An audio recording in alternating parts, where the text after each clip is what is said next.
soo qayb galay xafladan xilwareejinta ay ku wareejinayno maayirkeena cusub mudane Maxamed Amiin Cumar Cabdi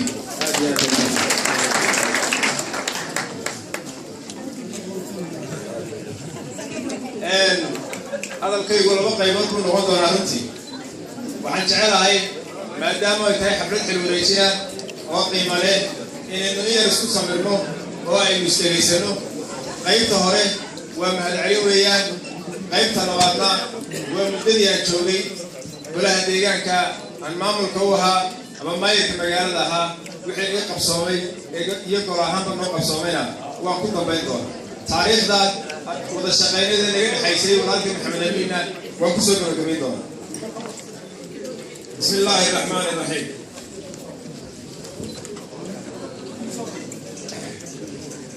مدنيالي مرويين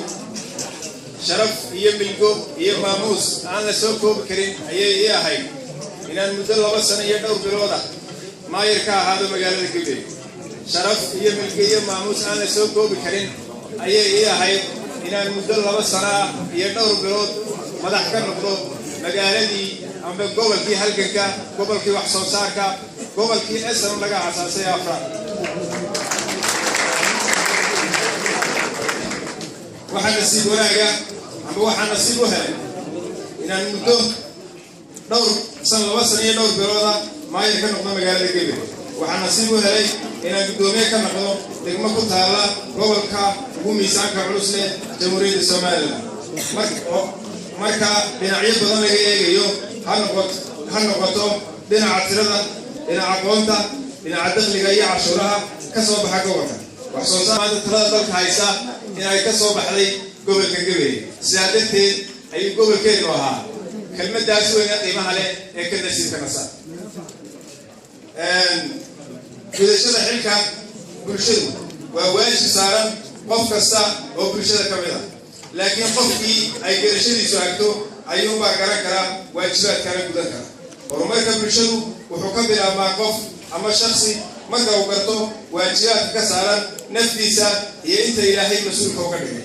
danaha bulshaduna waxay camilataa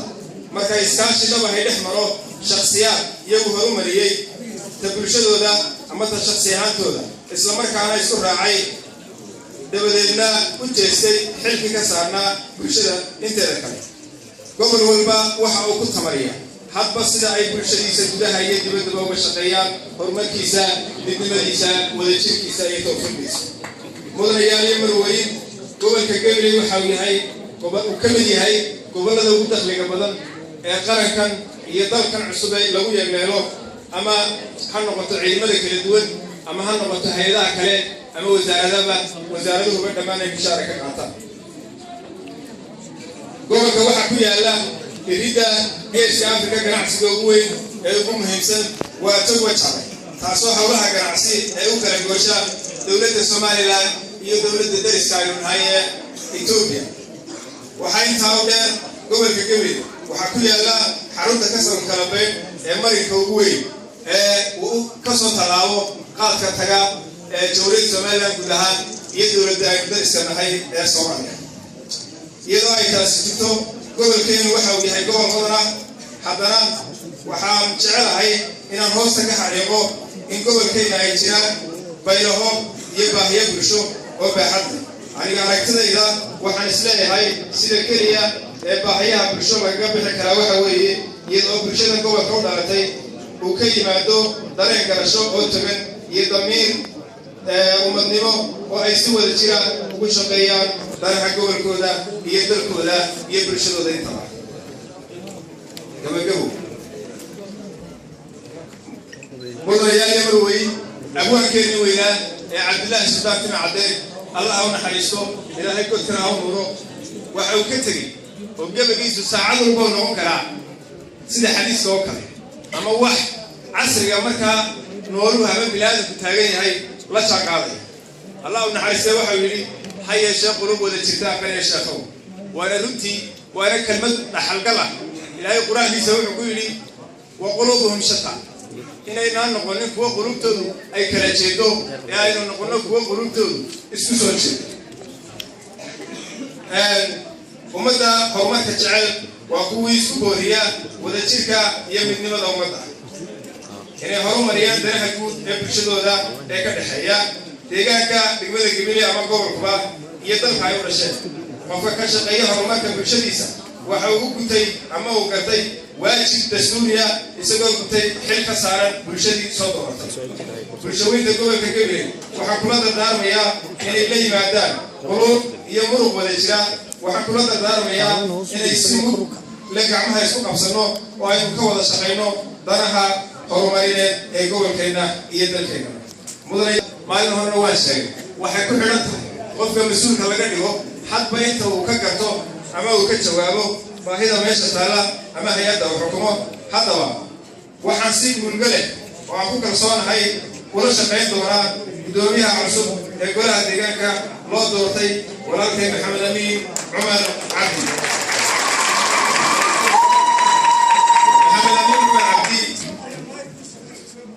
ومسؤول دائرة ودائرة وأقوياء وحوكرة وميزان علوس في قبلك إسلامك على أقامة حس حكا يمسؤولية الوطن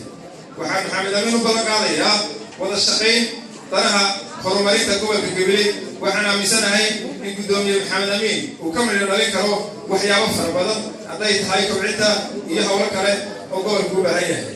وذها ومثل هاي القبلي وحن كل هذا داري إنه قلب الساقان haddaynu maanta amaano oo aynu berina wax kale ka sheegno waa nusqaan bay inagina u tahay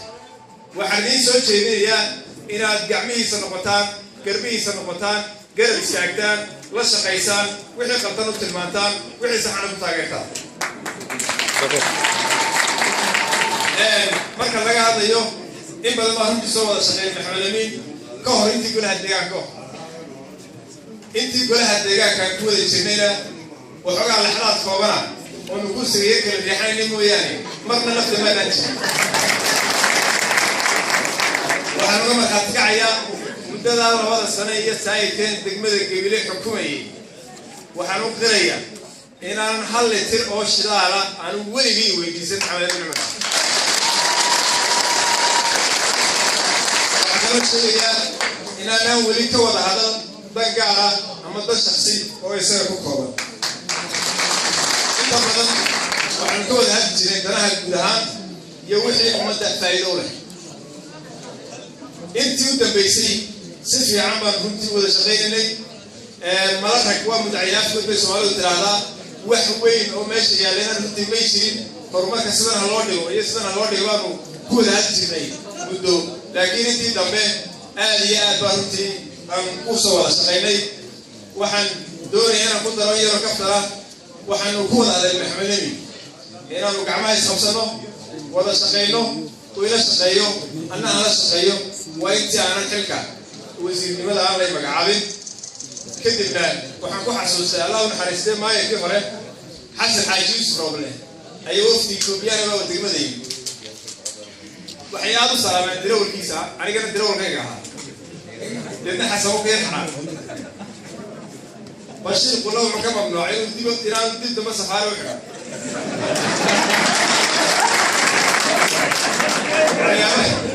حياة نفيش ده محكمة. ده كفتوه. ده ما كان منها يسمون معلو. أنا قام ما يركيا. يوم محمد أمين يوم أنت تبدأ نسوق مدو سارين. فكان ملا هم كفتوه إنه هي تصوير سجى صلاة وهي قضية. واحد كفت كريم. إنت محمد أمين شكر الله قاعدو إن أنا سيد سعودي هيك سيد أقول لك والله يا يمروي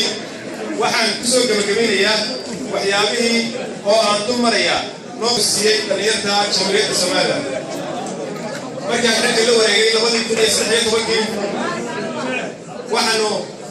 بيرونينا نكسر خيرنا عمر مكة وحن بيرونينا المشاكل وبرنا شغالين دولة وصل si joogta ayaan tawaroosayno inaan aqoontooda dhisto intii itaalkay u gaaray muddada labada sano labada bilood ahayd waanu qabanay waana sheegi doonaa tababarka dhinaca shaqaalaha tayada haddii aan dadka adeega bixinaya la tayaynin ama aan caqligooda la dhisin ama mushaahir loo kordhin wax badan uma arkin inay suurageliyaan tababarada aan bixinay waxaa ka mid ah nidaamka siyaasadda maamul daadejinta اللي هو يقانون decentralization policy حبكة معاهم هي حساباتك office management training حساباتك أيسك بيسك دخل يخرج حبكة تجد حساباتك ولا نظامك الله يستعمل الوقت ولا شيء عصوب نظامك مارينتا مشاها ديارينتا هي هوينتا أو اسمك حلوت الدجمة اللي هو يقانون PDF ديارينتا اسمك بروفيل الدجمة نظامك حبكة خرج كدولة اللي هو يقانون بام نظامك عندك دخل كوبيتا يو معمول كعشورها نظامك قابلت مقالوين كيلو يقانون مستر بلد نظامك إلالنتا حالفك وإنتبه شغاله أيكو قاتل توبر آدي ألوفيعه waxaan noo suuro gashay muddada xilka hayay inaanu safaro Afrika iyo Yurub loo baxnay safaradaas oo ah aqoon kororsi oo nagu tagnay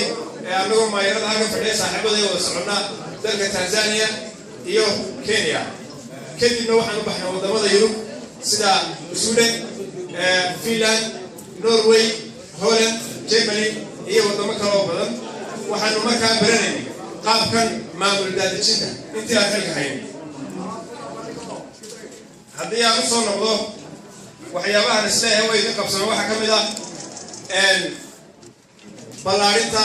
dhammaystirka qurxinta iyo qalabaynta guryaha martida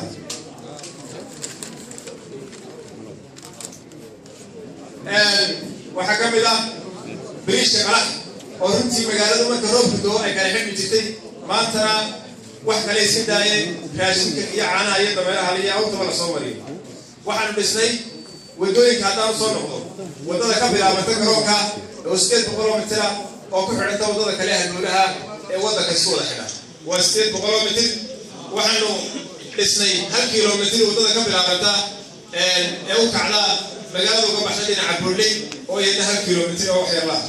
waxaanu 2 kiiloomitir ku darnay wadada weyn ee 18 kiiloomitir ee u dhaxaysa isku xidha labada wadan ee Soomaaliland iyo Itoobiya labada kiiloomitir oo dhigma 240 km wadada alay baday oo aanu ku darnay 1 kiiloomitir wadada ka bilaabanta kaalinta shidaalka xiirane ilaa iyo garoonka kubadda cagta wadada ku dhacda wadada ka bilaabanta xajaas roten ilaa iyo wadada laamida ama kaalinta badal wadada ka bilaabanta laamida ee badal ilaa iyo tagta xabaalaha oo fi aakhira loo maro banaynta in ka badan 10 wado oo xidhi geedka garawaan gurista iyo ka daawulista qashin fara badan oo xanuuna fara badan laga qaadi jiray oo aanu ka gurnay magaalada gudaheeda salimadaha maalintii aan xilka la wareegay waxaanu booqasho ku tagnay salimada dhexe ee magaalada Gabriel halkaas oo runtii dhibaatada taalay aanu aad uga qeyroonay ilaahay waxay maalintaa bariyay ilaahay aanu idin ama nafta iga qaalin inta salimada hagaajinay ilaahay baa bari waan ka soo baxnay biidin Ilaahay tacaala way noo suuro gashay 700 oo hooyo ayaa maanta fadhiista intaas oo kun qof ay noloshooda ku xidhan tahay waana soo arki kartaa aad iyo salimad casri ah oo qurux badan waxaa kaloo dhisnay salimadii labaad oo xaafadda koonfurta magaalada oo aad iyo aad u ballaaran ayaanu salimada tulamida oo la nooca oo maayarka cusub sugaysa oo aan weli la furin ayaanu iyadana dhisnay oo hadda dhamaatay anigoo uga mahad celinaya shirkadda gacanta ku haysa ee labada salimadood ba dhisnay Tawxiid Construction Ibrahim Ismaaciil iyo Cali Cabdi labadaas ayaan uga mahad celinaya oo runtii si fiican loola shaqeeyay dhismaha fooqa dowladda hoose iyada lafteeda ma anfilayn inaan xagga u kacayo waxaan ka fikirayay 2 sano iyo 3 bilood haddii aan magaalada hoosta ama xafiisyo hoose ka maamulay inta ay arsan inaan jeceliyo xagga sare ka maamulo laakiin amin baa taala fooqa dowladda dhismaha dugsiga hoose ee dacweyne oo wax yar u harsan yahay dhismaha kawaanka arabsiyo ee degmada arabsiyo oo isna imika gabagabaa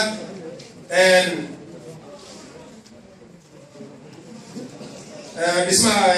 khayriyada dhismaha dib u habeynta cisbitaalka hore magaalada اللهم صل على محمد قولك الشيبان كان تي بي دون والفيشن سكر شلي كقايب هذا الشلا اسمها ديك كجامعة كقايب هذا الشلا نختار كديرك وأنا قايب كان هذا ني taakuleenta ciidanka qaranka jamhuuriyadda Soomaaliya jiida hore ah oo muddo 2 jeer ah 2 times aanu ku caawinay min 500 tanago timira si ay cadowga si fiican ugu maaragtay iska difaacaan waayo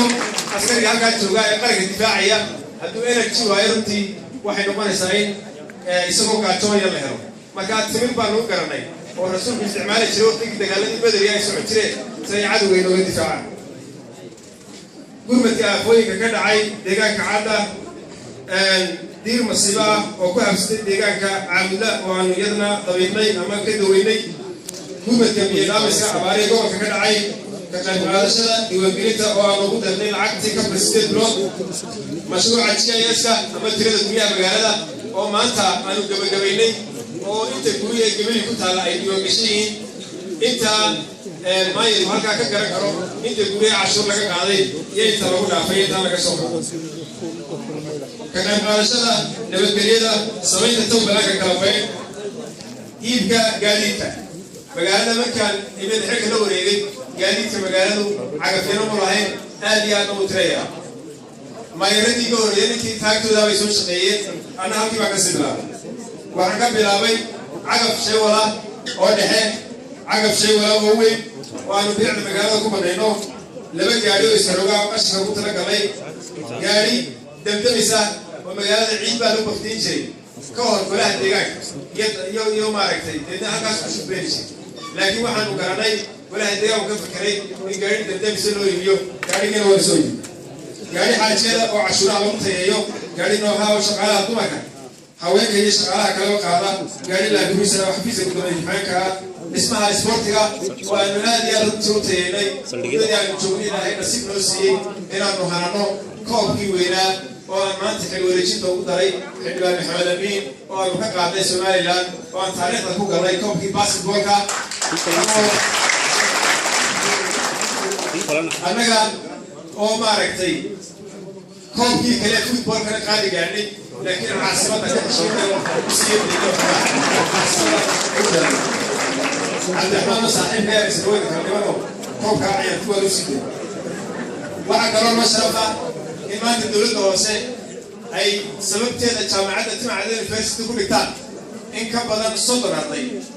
10 arday waxaan ka soo helay xablaheena qaaliga ah ee reer Norway oo la yiraahdo Somaliland Women Association oo 10 arday oo medicine ka barta hadda lacagta ka bixiya oo jaamacadda Timcada ku jira oo markii aan deeqdaas oo helay jaamacadda ay ku bixiyay 20 ardayna sanadkan u budgetka ugu daray qaybtii goobada waan bixinay 10 arday oo xildhibaan ka mid ahaayeen oo qaarna qalin jabiyeen qaarna hadda ay ku jiraan waxay ka mid ahaayeen ardaydii aan jaamacadda markii aanu maaragtay la wareegnay xilka aan jaamacadda u gudbinay anagoo jaamacadda la siinay kab $3,000 bishiya iyagoo maaragtay say isugu kabaan kuntiga gabagabadii waxaan mahad celinayaa marka mahad celin oo soo gabagabeynaya ugu horreyn waa nabadgelyada kow gudoomiyaha maamulka gobolka Mustafa Cabdi Ciise Shiine oo muddadii aan wada shaqeynay nin karti badan oo dhalinyara oo aqoonyahana oo waxa weeye la isfahmi karo oo la shaqeyn kara waxyaabaha inta badan ku saaxiibno Mustafa waxa kamid ah nin ismaaragtay aanu iska fikirnay inta badan aan isku aragti karnaa waxyaabaha badankood oo ay keenayso dhalinyaradu muddada goobneed gobolka joogay wada shaqeyn joogto ah ayaanu lahayn waxyaabaha naga yimaadeen waxaan ku waajahnay dawladnimo markiiba talaabo dawladeed ayaanu qaadanay waa loo warwarsanaa runtii markii la soo magacaabay oo aad baa loogu ducaynay laakiin anagu waxaanu sii garanay oo waxa la lahaa Gabiley Mustafa loo dirayo ilbay soo qaban doonto laakiin waxaan ogeyn inay cirigaabo labadaba isu qabato waxaan ku haysanaya taliyaha qaybta Belayska gobolka oo runtii muddo kooban isna jooga oo si fiican oo xagar la'aan aan u wada shaqeynay intii uu joogay gobolka qaybta waxa weeyaan dawladda hoose iyadoo baa mishiinka loo soo noqday oo gobol ahaan iyo Belays ahaan iyo guud ahaan taliyaha qaybta shaqale aad iyo aad baan u wada shaqeynay waan uga mahad celinayaa sida fiicnay ee hawlkarnimada lahayd ee uu isla soo jeeday arrimaha nabadgelyada gobolka waxaan u socdaa oo aan hoos baan u soconayaa u mahad celinaya oo aan hadda soo koobi karin isla jeedinayaa marka nabadgelyada laga hadlayo degmada Gabiley taliyaha saldhigga oo Axmed Cabdi Daahir oo yaqaan Axmed Caawo mudadii koobnayd ee isku joogay isbedel weyn oo taabaka magaalada ka sameeyay dhinaca nabadgelyada oo maanta nabadgelyo taama oo maaragtay xagga dhalinyarta hadday tahay xaggii kooxaha iyo waxaas gacan adag ku qabtay magaalada nabadgelyadeeda oo wax maanta ammaan darro ah oo ka jira aanay jirin waxaan u mahad celinayaa taliyaha laanta militariga guutada halkan joogta oo isla markaan uga baahano gacan weyn siin jiray waxaan u mahad celinayaa laanta taraafikada oo isna aan weligii nin halkan jooga aan u soo marin ninka aabi la yidhaahdo oo nabadgelyada waddooyinka intuu soo dhaafay cashuur noo soo xereeyey annaguna aan beersantay soo celin aad iyo aad baan isagana ugu mahad celinaya miisaaniyadda sanadkana waxaa lagu darnay gaari uu kaga shaqeeyo arrimaha nabadgelyada waddooyinka waxaan mahad celinayaa taliyaha ciidanka asluubta oo ninka darajada ugu sarraysta haysta gobolka Xuseen Gabiley oo isna aagga hoose habeenkii raadiyo jiina la yidhaahdo sitaayo riboortka si fiican u soo bixin jiray si aan nabadgelyada u ilaalino waxaanu samaynay markan mobilka dabku dhaco si aan la isku waayin oo in nabadgelyadii looga wada shaqeeyo inaan ciidanka nabadgelyada u iibino raadiyo isgaadhsiineed oo casri ah oo qof waliba halku joogo lagu wada socdo maayirka waxaan ku wareejin doonaa raadiyii maayirka oo u dhigma ka wasiirka arrimaha gudaha oo ah G3 warasaabka G1 taliyaha qaybta isna ah G2 maayirkuna waa G3 marka G2 waa Gabiley taliyaha saldhigga G4 G5 militariga G6 na xogeeya dowladda hoose G7 waa taraafikada G9 waa jeelka G11 waa heeganka habeenkii rumiyo waa labada control intaaba insha Allah si fiican baad u wada shaqayn doontaa waxaan mahad celinayaa ganacsatada reer Gabiley ururka ganacsatada dhammaantood waxaan si gaara ugu mahad celinayaa jaamacadda ka soo baxay ururka bacdayaasha waxaan mahad celinayaa shirkadaha isgaadhsiinta Telesom iyo Somtel oo in badan ka qayb qaata horumarka waxaan mahad celinayaa ururka sabakaha oo iyaguna urur mutadawiciina oo ka howlgala degmada Gabiley isla markaana anigu aan u aqoonsanaa ururka horumarinta degmada Gabiley ururka alkhayriya ee deegaanka jaamacadda dhisay ayaan mahad celinayaa ururka walaalaha Arabsiyo ayaan mahad celinayaa ururka iyaguna Somaliland Women Association ee Norway waxaan mahad celinayaa dhammaan cid kasta oo gacan ka geysatay arrimo khayriya ama nala shaqaysay waxaan mahad celinayaa odayaasha reer Gabiley hadday tahay salaadinta hadday tahay cuqaasha waxgaradka culimaadudiinka intaba muddadaan joogay sidii aan u soo wada shaqaynay ee qiimaha lahayd ayaan ugu mahad celinaya waxaan mahad celinayaa gabagabadii shaqaalaha iyo dowladda hoose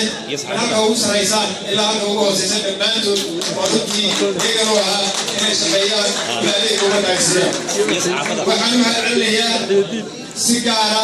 agaasimayaasha waxaa dowladda hoose waxaan si gaara ugu mahad celinayaa horumarka iyo tababarada aanu ka gaadhnay dhinaca joint program ama JPLG-ga hay-adaha la shaqeeya dowladaha hoose dhammaantoodna mahad gaara ayaanu celinayaa Gabiley sanadka markii qiimaynta la sameeyey waxaanu keennay 93% baa laga helay 90% baanu keennay waxaana lafdhabar u ahaa Cabdiqani Nuux Ibraahim agaasima waxaa waxaan macnaheeyaa saxaafadda qiimaha leh ee halkan soo taagan hadday tahay kuwa madax bannaan kuwa dowladda dhammaantood iyadigoo kala qaadqaadin waxaan leeyahay waad mahadsantihiin sidii fiicnayd aynu soo wada shaqaynay imikana waan sii wada shaqayn doonaa si wanaagsan oo qalbi furan ah waanu sii wada shaqayn doonaa wasiirka wasaaradda maaliyadda waan hambalyeelaynaa si fiican baa runtii loo ammaanay qof kastaana wuxuu qabto unbaa lagu ammaano waxaan in badan ku hadli doonaa ama aanu doodi doonaa xuquuqda dowladaha hoose siday saaxiibaday sheegeen mudane wasiir halkan ay maayadadu iyo dul marmarayaan waxa weeye cashuurtii la mideeyey ee xeer number 12 in dowladaha hoose laga wareejiyo ee dowladda dhexe ay qabato ayaa waqtiyada ka mid ah waxaa markii aynu soo xolinay gobolada bariga ayaa waxaa laga jaray 50% cashuurtii maaragtay kabka ee loo qaban jiray dowladaha hoose 50% kale 50% baa loo jaray waxa lagula ballamay in 50% ka marka ay xaaladaasi dhamaato ay u soo noqoto ilaa iminka may soo noqonin waxaa kaloo weliba iyadna jirta in 50% kale in badan la rifay oo marna diiwaangelin loo gooyey marar fara badan lagu soo dhulkay wasiirka wasaaradda maaliyadda jamhuuriyadda somaliland barwasirta cabdi aadan waxaan ka codsanaynaa inay arrimaha hoos u eegto annagoo ku kalsoon oo maalintii la magacaabayba salool samaysanay u dacaynay haddii maayarada inay hawshaa wax ka qaban doonto maayarin saaxiibadaya aan soo wada shaqaynay ururka dowladaha hoose dalka oo loo yaqaano algasal ururka dowladaha hoose East Africa Local Government Association oo ka dhisan saddexda waddan Tanzania, Kenya iyo Uganda oo Soomaaliya runta qayb ka tahay iyagoo maanta halkan la fadhiya waxaan ku soo gabagabeynayaa gobolka guud iyo midnimo iyo horumar xildhibaan Ibrahim Axmed Sheekh Muuse iyo xildhibaan Xasan Cawal Caynaan oo ka mid ah xildhibaanada heer qaran ee golaha wakiilada xildhibaan Ibrahim wuxuu kaftamo wuxuu maanta laga bilaabo kira daba ka qaaday waxaan leenahay haddii la garab istaagi waayo mudanaha aynu dooranay ee maayirka ah min halka ugu sarreysa ilaa halka ugu hooseysa waxa weeye wax badan u qabsoomi maayaan waxaana lagu talagelayaa horumar iyo midnimo iyo wadajir aniguna maan fogaana wasiirkii gobolka iyo saaxiibkay Muuse Qaasi adeerkay waxaan nahay labada wasiiree maarag iyo sorry iyo wasiir Samson labadeedaba noo madax waxaan wasiirada gobolka haddaanu nahay gacan buuxda ayaanu siinaynaa gudoomiyaha cusub intaasaan runtii kusoo gabagabeyn lahaa وبالله التوفيق والسلام عليكم ورحمة الله وبركاته.